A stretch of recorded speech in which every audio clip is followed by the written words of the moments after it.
বাংলাদেশকে বিশ্বকাপ থেকে বাদ দিয়েছে আইসিসি। বাংলাদেশের বদলে আসন্ন টি-20 বিশ্বকাপে খেলবে স্কটল্যান্ড।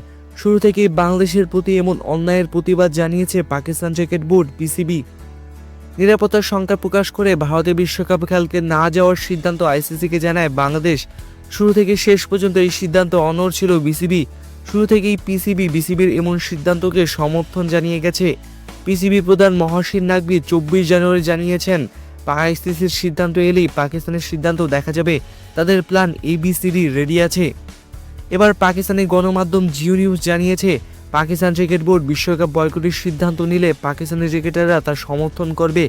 অস্ট্রেলিয়া সিরিজের আগে প্লেয়ারদের সাথে দেখা করেছেন পিসিবি প্রধান মহসিন নাকভি। সেখানে প্লেয়াররা বিশ্বকাপের ব্যাপারে পিসিবির সিদ্ধান্তে সমর্থন জানিয়েছে, যদিও আনুষ্ঠানিকভাবে বিশ্বকাপ বয়কটের ব্যাপারে কোনো ঘোষণা দেয়নি।